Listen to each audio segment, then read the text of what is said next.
देखो बेटा, साबुन से जब हम हाथ धोते हैं तो जो कीटाणु हैं वो क्यों निकल जाते हैं, यानी कीटाणु गायब हो जाते हैं, यानी हमारे हाथ क्या हो जाते हैं, साफ। तो इसका क्या कारण है ये हम जानेंगे। ठीक है, तो इसके लिए सबसे पहले हमें कि जैसे हमारे हाथ गंदे हो गए, ठीक है, अब गंदे हो गए तो हम कहते हैं साबुन से हाथ धो तब साफ होंगे। अब वैसे धोते हैं तो नहीं, कोई मानता है कि साफ हुए हैं कि नहीं हुए हैं, लेकिन साबुन से जब हम धोएंगे हाथ तो वो साफ माने जाएंगे। ठीक है, तो साबुन से हाथ धोने पर कीटाणु क्यों निकल जाते हैं, ये है कि जब हम साबुन से हाथ धोते हैं, जब हम साबुन से हाथ धोते हैं तो साबुन का जो एक सिरा है, जो साबुन के जो अणु होते हैं, छोटे छोटे अणु होते हैं, जो सारा संसार जो बना है छोटे छोटे अणुओं से बना है, सब छोटे छोटे अणुओं से बना है। कोई भी चीज है, ये देखो, ये भी छोटे छोटे अणुओं से मिलकर बना है। तो इसी प्रकार साबुन के जो अणु हैं एक तरफ से पानी से जुड़े होते हैं।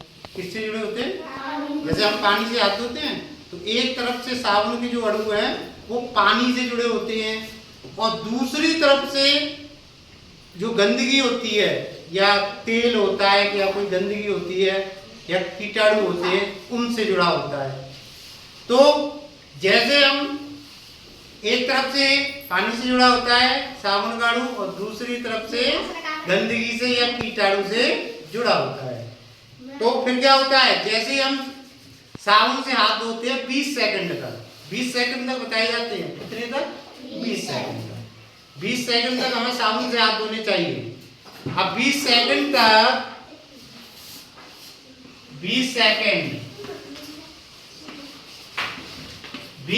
तक जब हम हाथ धोते हैं, रगड़ते हैं ऐसे हाथों को, तो क्या होता है, जो उसके जो कीटाणु हैं वो ऐसे रगड़ने से क्या पड़ जाते हैं, ढीले पड़ जाते हैं। क्या पड़ जाते हैं? ढीले। कोई भी गंदगी है या कीटाणु है या तेल है वो क्या पड़ जाता है, ढीला। और ढीला पड़ जाता है तो वो पानी के संग बह जाता है। पानी से हम हाथ धोते हैं, पानी के साथ वो क्या होता है, बह जाता है। हाथ से हमारे से निकल के कहाँ चला जाता है, नीचे, पानी के साथ चला जाता है। तो तभी तो हमें खाना खाने से पहले, शौच के बाद साबुन से हाथ धोने चाहिए 20 सेकंड तक। 20 सेकंड, कम से कम 20 सेकंड तो धोने चाहिए, थोड़ा और ज्यादा धो सकते हैं। 20 सेकंड तक हाथ धोने चाहिए, तभी कीटाणु बाहर निकलते हैं। समझ आया? तो हमें समझना है कि साबुन से हाथ धोने पर कीटाणु क्यों निकल जाते हैं, क्योंकि एक सिरा पानी से जुड़ा होता है साबुन के अणुओं का, और दूसरा सिरा किससे जुड़ा होता है, कीटाणु से या गंदगी से या तेल से, जो भी हमारे हाथ पर लगा होता है उससे जुड़ जाता है। अब जैसे ही हम रगड़ते हैं वो क्या पड़ जाता है, ढीला। अब ढीला पड़ जाएगा, ऐसे करके ढीला पड़ जाएगा तो फिर क्या होगा, सुस्त हो जाएगा, गिर पड़ेगा। जैसे अगर हम ढीले पड़े किसी चीज में तो हम ढीले पड़ के क्या होते हैं, गिर जाते हैं। इसी प्रकार साबुन भी क्या करता है, हम रगड़ते हैं, साबुन क्या करता है, ढीला पाड़ देता है। और ढीला पड़ जाता है वो कीटाणु या गंदगी, तो वो पानी के साथ निकल जाती है। कितने सेकंड हमें कम से कम हाथ धोने चाहिए साबुन से? 20 सेकंड। 20 सेकंड, ठीक है।